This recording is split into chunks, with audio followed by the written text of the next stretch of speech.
اللهم صل على سيدنا محمد يا رب صل وسلم دائما ابدا على حبيبي.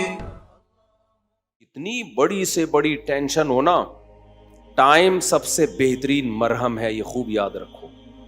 جب میرے پاس کوئی پریشان آدمی آتا ہے نا، جس کو کوئی بہت بڑا غم پہنچا ہو اور اس کی حالت خراب ہو رہی ہو، میں اسے ایک بات لازمی کہتا ہوں کہ وقت سے بہترین مرہم دنیا میں کوئی نہیں. یہ ٹائم گزار لو، اس ٹائم کو کیا کرو، گزارو بس. جیسے جیسے ٹائم گزرے گا نا، حالات اپنے آپ کو خود ہی ایڈجسٹ کرتے چلے جائیں گے. اللہ نے انسان کے باڈی میں ایسی ایک لچک رکھی ہے. میں نے ایک ڈاکٹر صاحب سے پوچھا، ڈاکٹر صاحب اب پین کلر ایجاد ہو گیا ہے، درد ہوتا ہے، لوگ ٹیکا لگاتے ہیں، پہلے زمانے میں کیا ہوتا تھا؟ داڑھ کے درد کی تکلیف کتنی زیادہ ہوتی ہے نا، داڑھ کا درد ہو رہا ہو، اب تو پین کلر کھا لیتے ہیں لوگ. تو کیا کرتے تھے؟ 2-4 دن کے بعد تو مرنے لگتے ہوں گے. انہوں نے کہا اللہ نے ایسا سسٹم بنایا ہے، پین جب زیادہ عرصہ چلتا ہے نا، باڈی یا تو وہ خود ہی باڈی اس کو کم کر دیتی ہے یا وہ فیل ہونا کم ہو جاتا ہے. تو اللہ بھی تو ہے نا، اللہ کے میاں کا بھی تو ایک سسٹم ہے بنایا ہوا. جیل میں جو لوگ قید میں چلے جاتے ہیں، لمبے لمبے عرصے قید رہتے ہیں، جب وہ چھوٹ کے آتے ہیں بتاتے ہیں کہ شروع میں ہم 2-3 دن خودکشی کے خیال آتے تھے اس کوٹری میں، یار کیسے نکلیں گے، کہاں جا کے سر ماریں. کہہ رہے ہیں 1 ہفتہ 2 ہفتہ 3 ہفتہ 4 ہفتہ، اس کے بعد یوز ٹو. کیا ہو گئے؟ ایک آدمی 4 سال جیل میں رہ کے آیا، 4 سال. کہتا ہے 4 سال میں نے دھوپ، اچھا بھلا آدمی بھی بہادر آباد اور ڈیفنس کا جو لگژری لائف اسٹائل میں ٹائم گزارا. میں نام نہیں بتاؤں گا، بدنام ہو جائے گا بیچارہ، ایسا نہ ہو مزید کوئی رشتہ ہی نہ دے اس کو. مدیز اس لیے کہ شادی شدہ ہے. خیر اس وقت کمارا تھا وہ، تو وہ کسی شبہ میں اٹھا کے لے گئے اس کو. اچھا بھلا ڈیفنس یا بہادر آباد کا لڑکا تھا. بہادر آباد بھی اچھا ایک ایسا علاقہ ہے، لگژری لائف اسٹائل میں پلا. زیادہ ٹائم اس کا یورپ اور یعنی یورپ میں گزرا ہے. کسی شبہ میں اٹھا لیا اس کو. 4 سال اس نے دھوپ نہیں دیکھی. کہہ رہے میں جب اندر گیا ہوں نا، ایک پپو فیملی کا، برگر فیملی کا بچہ اندر گیا تو کیا حال. لیکن کچھ چیزیں سنی ہوئی تھیں، علماء کی تقریریں، کچھ صبر سے متعلق، کچھ ایک کہ بھائی جب مصیبت اللہ کی طرف سے آتی ہے اس میں اجر اللہ کی طرف سے. بھائی قصور تو نہیں تھا اس کا، اب یہ تو اللہ کی طرف سے مصیبت ہے. نبی صلی اللہ علیہ وسلم نے فرمایا ایک کانٹا بھی چبھتا ہے نا، اس پہ بھی اجر ملتا ہے. اللہ تھوڑی غافل ہے، ہر چیز آزمائش ہے ہمارے لیے. خوب سمجھ لو، اتفاق سے کچھ بھی نہیں ہو رہا. یہ جو ہم سمجھتے ہیں نا بائی چانس ایسا ہو گیا ہے، یہ ہمیں دیکھنے میں ایسا لگ رہا ہوتا ہے، ورنہ بائی چانس کچھ بھی نہیں ہوتا. جو کچھ ہو رہا ہے اللہ کے ارادے سے ہو رہا ہے. خوشی بھی پہنچ رہی ہے اللہ کے ارادے سے، غم بھی پہنچ رہا ہے اللہ کے ارادے سے. تو نبی نے فرمایا کہ جس کو خوشی پہنچتی ہے نا مسلمان کو، کافر کو خوشی پہنچتی ہے کہتے بائی چانس، یہ ہو گئے میری لک ہے. وہ لک کہتا ہے اس کو، لک ہے. ایک دفعہ میں ایک ڈاکومنٹری دیکھ رہا تھا، یہ جو کروڑوں اسپم ہوتے ہیں نا جو ماں کے رحم میں جاتے ہیں، جن میں سے ایک کو اللہ سلیکٹ کرتے ہیں انسان بنانے کے لیے. تو ڈاکومنٹری میں کسی گورے لکھا ہوا تھا کہ آئی ون دس میچ، یعنی کروڑوں خربوں میں یہ میچ جیت گیا. ٹھیک ہے، او بھائی تو نہیں جیتا ہے، یہ سلیکشن کس کی ہے؟ اللہ کی ہے. وہ کہہ رہے ہیں بھی بائی چانس ہو گیا کہ میں پیدا ہو گیا. بائی چانس کوئی بھی نہیں ہوتا، سب کس کا ارادے سے ہو رہا ہے؟ اللہ کے. اللہ نے تجھے پیدا کرنے کے لیے کمبخت سلیکٹ کیا ہے. اور اللہ پھر کہہ رہے ہیں نحن خلقناکم، ہم نے تمہیں پیدا کیا، ہمارا احسان ہے، تو اب اس احسان کا بدلہ دو. تو جہاں آپ یہ کہیں گے نا اتفاق سے ایسا ہو رہا ہے، وہاں خوشی پہ اتراؤ گے بھی اور غموں پہ ٹینشن میں بھی آؤ گے. یار کیوں ہو گیا میرے ساتھ؟ اچھا ہٹلر کتنا روتا رہتا آخری عمر تک، تبھی پھر وہ خودکشی کر لی اس نے کہ یار 1 ہفتہ پہلے میں رشیا پہ اٹیک کر دیتا، ہاں یار کتنی بڑی غلطی ہوئی ہے مجھ سے. وہ کہتے ہیں ایک ہفتہ پہلے اٹیک کر دیتے نا تو رشیا کا نقشہ کچھ اور ہوتا. وہ 1 ہفتہ رہ گیا، پتہ نہیں پولینڈ ولینڈ کے کس کے چکر میں رہ گیا، تو وہ رشیا نے اٹیک کر کے اس کی ایسی کی تیسی کر دی. تو روتا رہتا تھا وہ. ابے روتا رہتا نہیں، تو نے جو کچھ حرکتیں کی ہیں تو اللہ نے تجھے کیا دیا اس کا بدلہ. خیر تو توبہ کر لیتا. مسلمان ہوتا تو کیا کہتا, یار اللہ کی طرف سے چپت لگ گئی ہے میرے, اب توبہ استغفار کر لو. اور توبہ ایسی خاندانی چیز ہے یار, کچھ بھی ہو جائے. ہٹلر مسلمان ہوتا, کہتا میں نے ہزاروں لاکھوں انسانوں کو قتل کر دیا, بند کمرے میں جا کے گڑ گڑا لیتا اللہ سے, معاف کر دے اللہ. دنیا کو نہیں پتا چلتا, اللہ کیا کر دیتا, معاف. لیکن چونکہ کافر تھا تو کیا ہوا ہے, اس نے قوم کا مجرم تھا وہ, اس نے کہا کیا کر سکتے ہیں, اس کو پتا تھا پبلک نہیں چھوڑے گی, تو اٹھا کر کے مارکیٹ سے اپنے آپ کو شارٹ کر. انجام بھی برا, زندگی بھی بری. مسلمان کی زندگی بری ہو, کم از کم انجام اچھا اس کے اختیار میں ہوتا ہے. یار اللہ کو منا لو. اللہ کہتا ہے 100 انسانوں کے قاتل کو بھی میں بخش دوں گا. خیر میں وہ واقعہ سنا دوں میں. تو وہ کیا ہوا ہے کہ وہ بہادر آباد کا پپو بچہ جو ہے نا, کہاں چلا گیا, جیل. اب علماء سے اس کا تعلق تھا, ماشاءاللہ داڑھی بھی رکھی ہوئی تھی اس نے, کہ یار اب یہ غم کس کی طرف سے ہوتے ہیں, اللہ کی طرف سے. تو مجھے اپنا قصہ سنا, میں نے کہا یار 4 سال میں تو دھوپ میں نا ایک دن نہ بیٹھوں, میں ڈپریشن میں جانا شروع ہو جاتا ہوں. جو بند کمروں میں لوگ سارا دن بیٹھے رہتے ہیں, پتہ نہیں کیسے. ہم نیچر سے جس کو بھی محبت ہوگی نا, وہ دھوپ نہیں چھوڑ سکتا بھائی. بکریاں مرغی انڈے نہیں چھوڑ سکتا, دھوپ نہیں چھوڑ سکتا وہ. بکریاں مرغی تو چلو زیادہ ہو گیا, لیکن وہ دھوپ نہیں چھوڑ سکتا وہ. تو میں نے کہا 4 سال آپ کیسے بند کمرے میں رہے ہیں, اور بھی قیدی تھے. کہہ رہے میں 2-3 دن تو ٹینشن میں رہا. پھر میں نے کہا اچھا یہ بھی نہیں پتا کہ نکلیں گے کبھی یہاں سے. یہ پتا ہو نا, آدمی کہتا ہے چلو 4 سال میں دن گننا شروع کر دو. یہ بھی نہیں پتا نکلیں گے ہی بھی نہیں نکلیں گے. کہہ رہے میں نے کہا جو ہونا تھا وہ تو ہو گیا, اب ہم تو جیل کی دیوار توڑ کے بھاگ نہیں سکتے. تو کہہ رہے میں نے کیا کیا, پھر وہاں پر میں نے اٹھک بیٹھک اور ایکسرسائز شروع کر دی کہ بھائی ٹائم کیا کرو, پاس کرو. ٹھیک. کہہ رہے اس کا فائدہ یہ ہوتا ہے 400 دفعہ میں بیٹھ کے, کیونکہ اور تو کوئی کام ہی نہیں ہے اسٹیمنا بنانے کے علاوہ. اسٹیمنا بنانے کے علاوہ کوئی کام ہے ہی نہیں. اچھا ہے بڑا پاورفل ماشاءاللہ, آپ کبھی ملو تو آپ دیکھو بہت زیادہ ساری طاقت جیل میں بنائی ہے اس نے. کہہ رہا ہے میں بیٹھ کے لگاتا تھا ان 4 پھر ڈپس لگاتا تھا, پتہ نہیں کتنے ڈپس لگا لیتا تھا, ایکسرسائز کرتا تھا. کہہ رہا ہے اس کا فائدہ یہ ہوتا تھا اتنا تھک جاتا تھا کہ مجھے نیند خاندانی آتی تھی. ظاہر ہے نیند تو 20 بیماری کا علاج ہے. ڈپریشن ختم کرنے کا سب سے بہترین ذریعہ ہی گہری نیند ہے. ڈاکٹر ڈپریشن کے مریضوں کو کیا دیتے ہیں, نیند کی گولیاں دیتے ہیں کہ سوتا رہے بس, پتہ ہی نہ چلے پی ٹی آئی آ رہی ہے کہ جے یو آئی آ رہی ہے کہ مسلم لیگ آ رہے ہیں, کہ یہ ٹینشن ہی ختم, اسٹیبلشمنٹ کیا کر رہی ہے چھوڑو. تو کہہ رہے ہیں میرے ساتھ جو قیدی تھے نا وہ بہت سے اس میں پاگل ہو گئے, کیونکہ بیٹھے رہتے تھے, سوچتے رہتے تھے ہر وقت دماغ میں نا کیا یہاں سے نکلیں کیسے, حالانکہ بہت سے جرم کر کے آئے ہوئے تھے. ٹھیک ہے, ان کا تو بنتا تھا. تو کہہ رہے 4 سال کے بعد رہائی کا فیصلہ ہوا. کہہ رہے ہم جب باہر نکلے تو پھر دنیا جنت لگی. پھر اب اس نے 4 شادی استغفر اللہ کی ہیں. تو خیر کی ہیں, واقعی 4 کی ہیں. کہہ رہے اس سے مجھے پاور کیا ملی.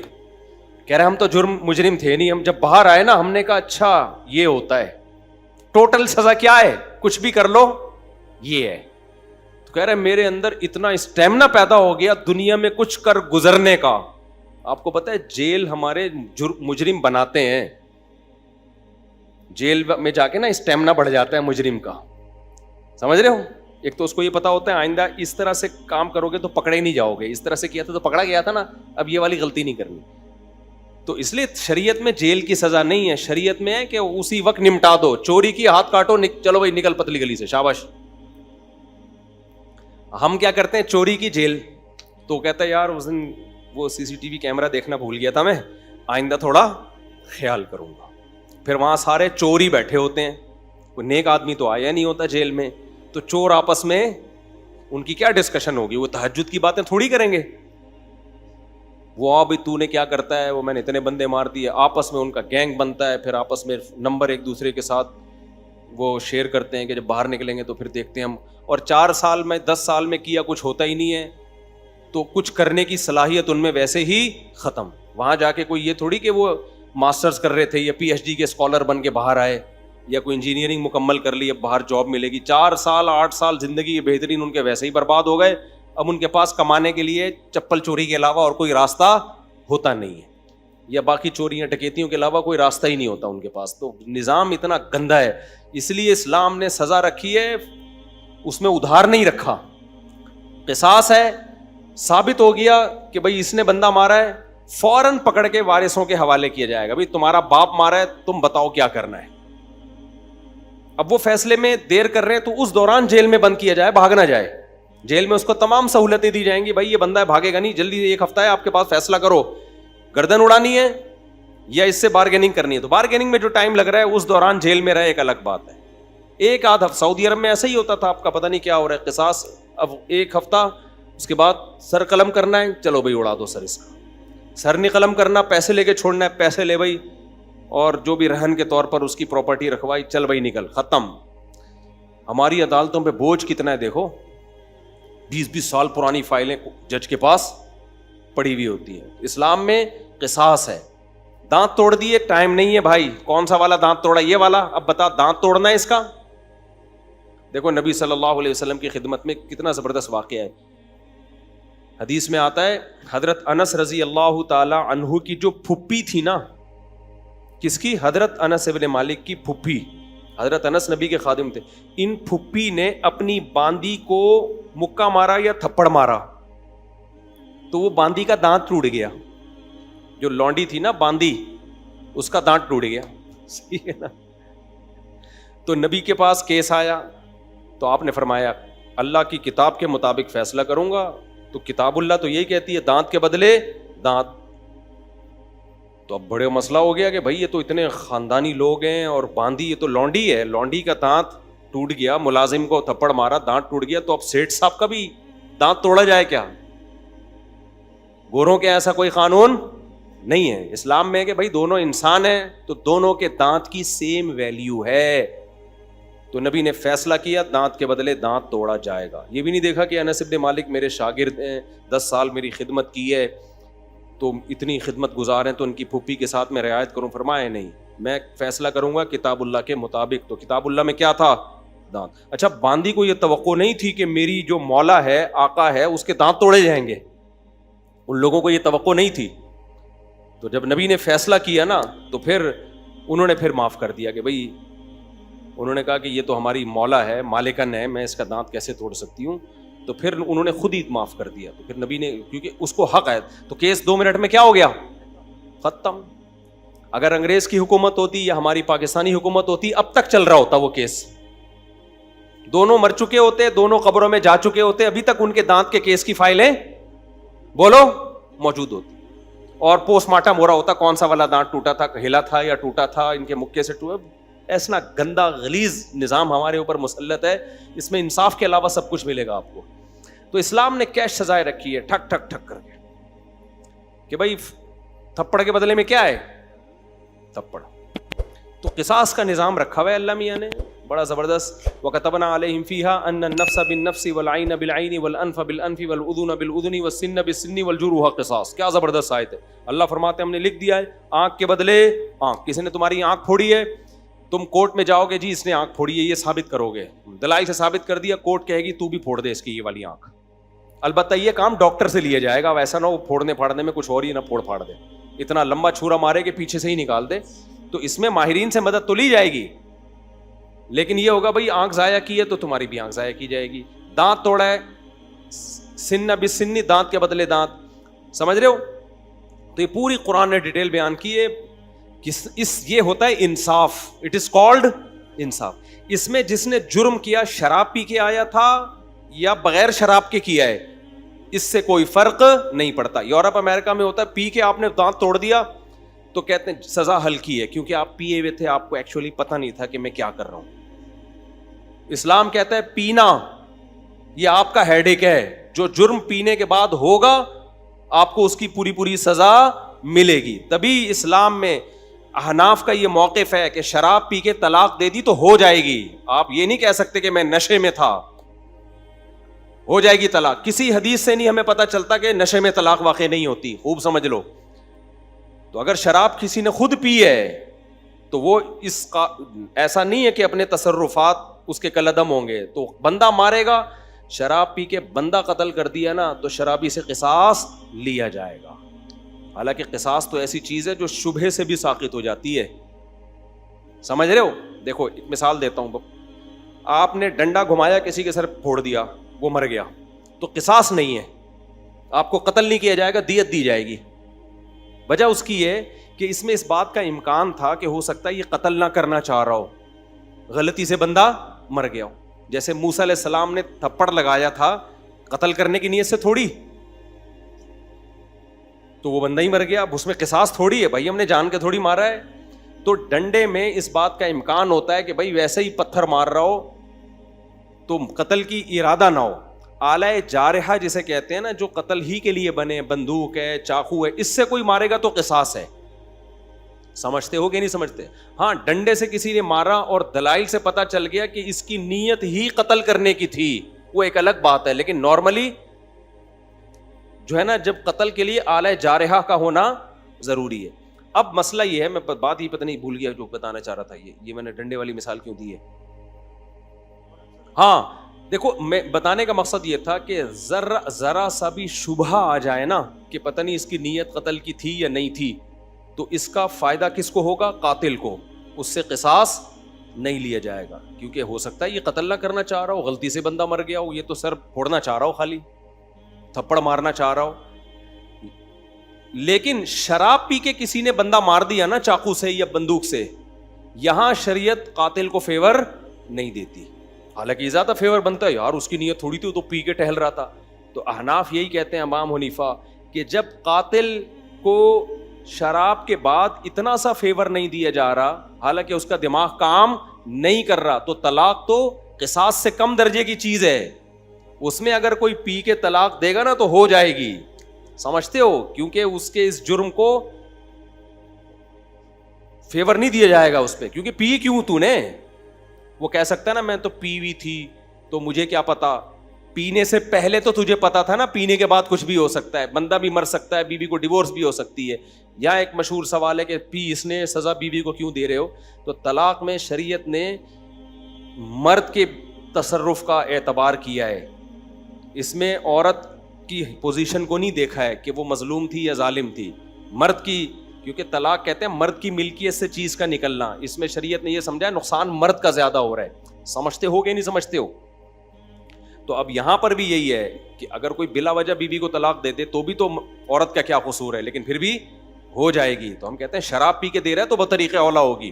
تو آج کل بہت زیادہ ہو رہا ہے, اور پھر لوگ فتوے دائیں بائیں سے لے آتے ہیں کہ جی وہ فلاں نے, سعودیہ کے مفتی نے فتویٰ دیا ہے طلاق نہیں ہوئی چونکہ پی ہوئی تھی, فلاں نے فتویٰ دیا. آج کیا ہوا ہے, ایک آدمی نے کھڑے کھڑے بیوی کو 6 طلاقیں دی ہیں, سب نے یہاں کے مدارس نے فتویٰ دیا, طلاقیں ہو گئی ہیں. سعودیہ کے کسی مفتی سے لائیو ویڈیو کال پہ بات کی, اس مفتی نے بولا کہ میں کسی فقہ شقہ کو نہیں مانتا, کوئی طلاق نہیں ہے.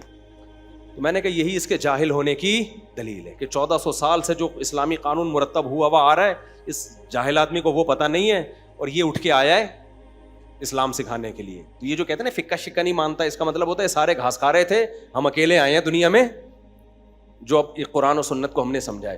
خیر, تو کہاں سے کہاں بات چلی گئی, بہت اسپیڈ مار رہا ہوں آج میں. ہاں, بہادر آباد سے پھر وہ جیل سے نکلے. ہاں, تو یہ میں عرض کر رہا تھا کہ اسلام کا نظام کتنا بہتر ہے یار. زنا کیا ہے 100 کوڑے مارو, چھوڑ دو بس اس کو, پھر ملامت نہ کرو اس کو. شادی شدہ نے زنا کیا, رجم کرو, قصہ ختم, چلو بھائی. کمارے نے زنا کیا, 100 کوڑے دونوں کو چترول لگاؤ اور چھوڑ دو ان کو. کسی نے زنا کی غلط تہمت لگا دی, 80 کوڑے لگاؤ, چھوڑ دو, چل بھائی. کیس نہیں ہے لمبے لمبے, سمجھتے ہو کہ نہیں سمجھتے ہو؟ تو لمبے لمبے کیس نہیں ہے. تو ہمارے یہاں تو بہت ہی گندا نظام چل رہا ہے یار, اللہ بچا کے رکھیے, جیلوں سے اللہ بچائے. جیلوں میں خارش کی بیماریاں لگتی ہیں, پتہ ہے آپ, ایک دوسرے کی پھوڑے پھنسیاں ٹرانسفر ہو رہے ہوتے ہیں. گندگی کا ایک نظام ہے, بہت ہی گندا نظام ہے جیلوں کا. تو وہ صاحب جیل میں 4 سال جب کاٹ کر آئے تو کہہ رہے ہیں میں اتنا کانفیڈنس پیدا ہو گیا. لیکن چونکہ بندہ 2 نمبر نہیں تھا, جب 2 نمبر نہیں تھا تو برائیوں کی طرف نہیں گیا, اچھائیوں میں کانفیڈنس پیدا ہو گیا. تو اچھائی آپ کو پتہ ہے, جس نے میرے بیان سنے ہو, ایک اچھائی تو اس کو پتہ ہی ہوتی ہے کہ شادیاں میں نے 4 کرنی ہے. تو کہہ رہا میں جیل سے باہر نکلا نا, بیانات میرے سنے ہوئے تھے, کہتا ہے میں نے سوچا کہ اب کسی کا باپ میرے کو روک کے دکھائے 4 شادیوں سے, کیونکہ اتنی ٹینشن جیل میں, کہہ رہے میں نے اٹھا لی ہے کہ اب ٹینشن میرے لیے مسئلہ نہیں, کیونکہ دوسری میں آدمی ٹینشن کی وجہ سے نہیں کرتا نا, میرے ٹینشن کی ایسی کی تیسی. دیکھو اس نے صبر کیا نا تو یہ جیل اس کے حق میں کیا ہو گیا, مفید. اگر صبر نہ کرتا, جلد بازی والا کام کرتا, جیل میں بیٹھا رہتا, یہ کیا ہو رہا ہے میرے ساتھ, میں نے تو کوئی ایسا گناہ نہیں کیا, اللہ کو میں ہی ملا تھا. کبھی حکومت کو گالیاں دیتا, کبھی پولیس کو گالیاں دیتا, کبھی فوج کو گالیاں دیتا, کبھی عمران خان کو, کبھی مسلم لیگ کو, کبھی کس کو. ان پہ کچھ بھی اثر جو بھی نہیں رینگتی ان کے اوپر. کیا خیال ہے, ان پہ جو بھی نہیں رینگتی, کسی پہ کچھ بھی نہیں ہونا تھا. اور اللہ کو بھی ایسے لوگ اعتراض کرنا شروع کر دیتے ہیں. اس نے یہ بولا بھائی میرے بس میں جو ہے میں وہ کروں گا, جو میرے بس میں نہیں ہے وہ میں نہیں کر سکتا. آج ایک بندہ آیا نا, بہت بیچارہ پریشان تھا, اللہ اس کی پریشانی دور کرے. گھر میں بیوی کا جھگڑا چل رہا تھا, بیوی چلی گئی, فلانا ہو گیا, ڈمکانا ہو گیا, بہت مسائل. میں نے اس کو ایک اصولی بات کی, میں نے کہا جو تمہارے بس میں ہے وہ چھوڑو نہیں, جو تمہارے اختیار میں نہیں ہے اس کی فکر چھوڑ دو. کہہ رہے میں نے ابا کو ہر طرح سے منا لیا, ابا ٹھیک ہی نہیں ہو رہے. تو میں نے کہا ٹھیک کرنے کی فکر چھوڑ دو. کیا خیال ہے بھائی, بھائی ابا کو راضی کرنے کی فکر کر رہا ہوں, ابا مجھ سے راضی نہیں ہو رہے. میں نے کہا اپنا ایٹیٹیوڈ ابا کے ساتھ ٹھیک کر لو, توبہ معافی مانگ لو ابا سے, سوری کر لو اگر کوئی غلطی ہوئی ہے, اور ابا کو کے ساتھ معاملہ ٹھیک کر لو, دیکھ لو یہ کس چیز سے خوش ہوتے ہیں, وہ کام. کہہ رہے یہ بھی کر کے دیکھ لیا پھر بھی خوش نہیں ہو رہے. میں نے کہا پھر ٹینشن لینے کا نہیں ہے, اس سے زیادہ کیا مکلف نہیں ہے بھائی. جو کر سکتے ہو وہ کرو, جو نہیں کر سکتے اس کی ٹینشن مت لو.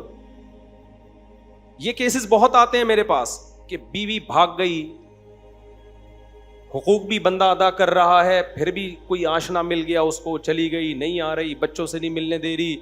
تو میں ان سے کہتا ہوں بھائی اگر آپ کے حقوق نہیں ادا کر رہے تھے تو بیوی سے معافی مانگو, جا کے سالوں سے معافی مانگو, ان کو بولو بھائی میں حقوق ادا کروں گا, ہر طرح سے ان کو آپ قائل کرو.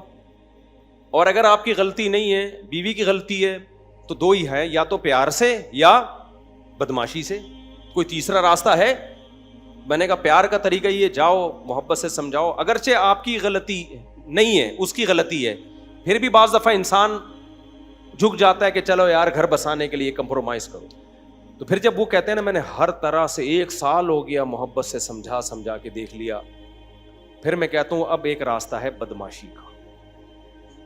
کون سا راستہ ہے؟ بدماشی. تو جاؤ بدماشی کر سکتے ہو, بیوی اٹھا کے لے آؤ, سمجھ رہے ہو, جاؤ سسرال پہ بولو ایسی کی تیسی, نکالو میری بیوی ہے. کہہ رہے یہ نہیں کر سکتا. میں نے کہا پھر چھوڑ دو, لعنت بھیجو. بدماشی کے لیے پاور بھی تو ہونا, ایسا نہ ہو بدماشی کے لیے گئے اور 4 سالے لمبے لمبے نکل کے آئے, انہوں نے تمہارے ہاتھ پاؤں توڑ کے شاپر میں ڈال کے بھیج دی کہ جا گھٹنا جڑوا جا کے اب تو اپنا. تو میں نے کہا بدماشی کی طاقت ہے. اچھا مجھے آواز سے بھی پتا چل جاتا ہے کہ اس میں بدماشی کی طاقت ہے یا نہیں ہے. بندہ بات کر رہا ہوتا ہے نا, مجھے اندازہ ہو جاتا ہے کہ اس آواز بھی بدماشوں والی ہونی چاہیے. ایسا نہ ہو کہ آپ چیخے تو کھانسی آ گئی آپ کو, سسرال جا کے چیخ رہا نکال, پھر کھانس رہا ہے, اس سے پھر وہ فائدہ نہیں ہوتا اور ہو جاتے ہیں. اور پھر جب بدماشی کی ہے نا اس پہ قائم رہو, پھر یہ نہیں ہوتا. میں نے ایک ہمارے پٹھان دوست کا واقعہ سنایا تھا نا, بلا وجہ اس کی بیوی کو ان کی اماں ساس گھر میں بٹھا لیتی تھی. پرانا واقعہ, ہمارے پٹھان بھی ہیں ماشاءاللہ, لمبے تڑنگے بہت. بلا وجہ میرے پاس بھی کیس آتا. ایک دن وہ گئے جا کے گھر میں گھسے, بولا ساس سے بولا دے میری بیوی کو, کیوں آگے بیٹھی ہوئی ہے یہاں پہ, حقوق ادا کر رہے تھے وہ.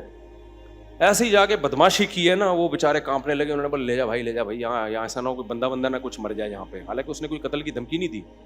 تو لے آئے, ماشاءاللہ 4-5 سال ہو گئے, ہنسی خوشی زندگی گزر رہی ہے. تو بعض مسئلے حل کس سے ہوتے ہیں؟ بدماشی سے حل ہوتے ہیں, جو صحیح طریقے سے حقوق نہیں ادا کر رہے. اسی طرح داماد بھی بدماشی سے بعض دفعہ قابو میں آتا ہے. صرف یہ بیوی کا معاملہ نہیں ہے, داماد صحیح طرح حقوق ادا نہیں کر رہا ہوتا, تو وہاں بھی میں کہتا ہوں یار یا تو بدماشی کرو, محبت سے پہلے سمجھاؤ, نہیں آ رہا, بدماشی سے نہیں ہو رہا, تو پھر تمہارے پاس ایک ہی راستہ ہے, علیحدگی لو اس سے, سمجھتے ہو, یا پھر کمپرومائز کرو, اسی طرح ظلم سہتے رہو بیٹھ کے. تو مشہور ہے کہ گھی اگر سیدھی انگلی سے نہ نکلے تو کیسے نکالنا پڑتا ہے؟ ٹیڑھی انگلی سے نکالنا پڑتا ہے, سمجھتے ہو. تو اس کے بڑے بین الاقوامی سطح پہ بھی یہی اصول ہے, ٹھیک ہے نا. بین الاقوامی ملکوں کی جنگوں میں بھی یہی اصول ہے کہ ہر جگہ محبت نہیں چلتی ہے, ہر جگہ آپ میں اگر طاقت ہے تو پھر آپ کو بدماشی دکھانی پڑتی ہے. تو وہاں بھی میں لوگوں سے یہ کہتا ہوں بھائی گھریلو جھگڑا چل رہا ہے, جو آپ کے اختیار میں ہے وہ کرو, جب نہیں ہو پا رہا نا اس کا مطلب آپ معاملہ آپ کے اختیار سے باہر ہے. پھر یہ دیکھو, یہ مت دیکھو کون صحیح ہے کون غلط ہے, اس بحث میں پڑھنے کا فائدہ کیا ہے. لوگ آ کے مجھے کہہ رہے تھے میری بیوی غلط ہے غلط ہے, میں کہتا ہوں یار غلط ہے صحیح ہے تو کر کیا سکتا ہے, کر کیا سکتا ہے تو. اب اس بحث میں پڑھنے کا فائدہ کیا کہ غلط ہے یا صحیح ہے, جب آپ کچھ کر نہیں سکتے تو لعنت بھیجو, دفع کرو یار, مٹی پاؤ, پھر کیا کرو, میں نے کہا ایک اور شادی کرو بس. کہنے کوئی رشتہ نہیں دے گا, میں نے کہا تلاش کرتے رہو, کیونکہ رشتہ تلاش کرنا آپ کے اختیار میں ہے, کسی کو قائل کر کے اس سے زبردستی چھین لینا آپ کے اختیار میں نہیں ہے. تو بس گزارا چلاؤ ایسے ہی, اس وقت تک کمارے چھڑے چھاٹ رہو. کہہ رہے گناہ کا خطرہ ہے, میں نے کہا بچو گناہ سے, روزے رکھو جو اسلام نے بتایا. کہہ رہے اللہ نہ کرے پھر بھی ہو جائے تو توبہ استغفار کرو. ہونے کے بعد اب اس کو ریورس تو نہیں کیا جا سکتا نا, گناہ ہونے سے پہلے کے اصول یہ کہ بچو, ہونے کے بعد اب ریورس نہیں ہو سکتا. یہ ہمارے اختیار میں نہیں ہے کہ ہم کہیں کہ اب ماضی میں جو ہو چکا اس کو, ماضی کو اللہ کو کہیں. یہ تو جہنم میں جب جہنمی جائے گا نا اللہ سے یہی کہے گا دوبارہ بھیج دے, ریورس کر دے سارا عمل, بہت انسان کا بچہ بن کے زندگی گزاروں گا. اللہ کیا کہتے ہیں, پاسٹ کبھی ریورس نہیں ہوتا, ماضی کبھی تبدیل نہیں ہوتا. تو جو گناہ ہو گیا وہ ہو گیا, اب اس پہ کہ دوبارہ جا کے بچوں میں نہیں ہو سکتا. اب آپ کے اختیار میں یہی ہے کہ اللہ کو توبہ کر کے گڑ گڑا کے منانے کی کوشش کرو. زندگی کا اصول کھوپڑی شریف میں آ رہا ہے کہ نہیں آ رہا؟ جو اپنے اختیار میں, مولانا شرف علی تھانوی رحمۃ اللہ علیہ بات بہت زیادہ تاکید سے کہتے تھے, جو چیز آپ کے اختیار میں ہے اسے چھوڑو نہیں, اور جس چیز کے آپ کا اس پر اختیار نہیں ہے اس کے پیچھے مت پڑو. اب رو رہے ہوتے ہیں اپنی بیوی کی خاطر, بڑے اچھے لوگ ہوتے ہیں جو رو رہے ہوتے ہیں, کو یاد آ رہی ہے, میں کہتا ہوں بھائی دیکھو آپ کو اس سے محبت ہے اس کو نہیں ہے تو کیا کرو گے, نہیں یا تو بدماشی یا محبت, دونوں ہی نہیں ہے تو رونے کا حل ہے میرے پاس. کہتے میرا دل جل رہا ہے, رونے کا حل ہے. رونے کا حل یہ ہے کہ اس کو یاد کرنا چھوڑ دو, کہیں اور شادی کر کے دل ادھر لگاؤ, آہستہ آہستہ یہ دل کیا ہو جائے گا, یوں سمجھو مر گئی. مرنے کے بعد بھی تسلی آ جاتی ہے نا کچھ وقت کے بعد, یہ قبر میں جا کے لیٹ جاتا ہے آدمی, مٹی ڈال کے آتے ہیں, بھول بھلیا ہو جاتا ہے کچھ وقت, بڑے سے بڑی محبت ختم ہو جاتی ہے, تو یہ بھی کہ ختم ہو جائے گی. لیکن کمبخت علاج کرنا چاہتے ہی نہیں ہے نا, بار بار اس کو معشوقہ کو یاد کر کر کے ایئر کر کے ٹینشن لے گا, تو یہ ٹینشن تیری بنائی بھی ٹینشن ہے. تو اس کا نام لینا چھوڑ دو, نمبر بلاک کر دو, تذکرہ چھوڑ دو, اس گلی میں جانا چھوڑ دو جہاں سے سیٹنگ شروع ہوئی تھی, ساری یادیں چھوڑ دو اور اپنے آپ کو بزی کر لو کہیں اور. آہستہ آہستہ دماغ کیا ہو جائے گا, خالی. 1 سال لگے گا, 1.5 سال لگے گا, 2 سال لگے گا, اور اگر اس کی محبت ختم نہ بھی ہوئی نا تو یہ جو جذبات ہیں یہ ختم ہو جائیں گے, تھوڑی سی رہ جائے گی, وہ نقصان نہیں دیتی, وہ غیر اختیاری ہے. سمجھتے ہو کہ نہیں سمجھتے ہو؟ تو بھائی زندگی گزارنے کا اصول یہ ہے کہ جو چیز اپنے اختیار میں ہے اسے چھوڑو نہیں, جو اختیار میں نہیں ہے اس کے پیچھے مت پڑو. اور یہ سوچ کے کہ غلط ہو رہا ہے, جتنا بھی ہو رہا ہے ہم اس کو ٹھیک نہیں کر سکتے. دیکھو ہر تھوڑے دنوں میں پیٹرول مہنگا ہوتا ہے کہ نہیں ہوتا, صحیح ہوتا ہے یہ یا غلط ہوتا ہے؟ کس قدر غلط ہوا ہے نا. اب میں ٹینشن لوں یار اتنے کی گاڑی نہیں ہے جتنے قسطیں نہیں جا رہی گاڑی کی جتنے کا ڈیزل جا رہا ہے, تو کیا میرے اس ٹینشن سے فائدہ ہوگا؟ بار بار بیٹھا ہوں میں یہ ہر وقت یہی تذکرے لے کے, ڈیزل مہنگا ہو گیا, پیٹرول مہنگا ہو گیا, ڈیزل مہنگا ہو گیا, پیٹرول مہنگا ہو گیا, ٹماٹر مہنگا ہو گیا, خربوزہ مہنگا ہو گیا, تربوز مہنگا ہو گیا, یہ مہنگا ہو گیا. اس سے خدا کی قسم گورنمنٹ پر, ہماری ڈھیٹ قسم کی گورنمنٹ پر تو سوال ہی پیدا نہیں ہوتا کوئی اثر پڑ. یہاں کراچی میں اتنا قتل ہو رہا ہے انسانوں کا, اس سے جب حکومت پہ فرق نہیں پڑ رہا تو ٹماٹر مہنگے ہونے سے کیا فرق پڑے گا؟ آئے دن لاشیں پڑی ہوئی ہیں نا کراچی میں. پرسوں کسی سفید ریش, چند دن پہلے سفید ریش بزرگ کو ڈاکوؤں نے مار دیا.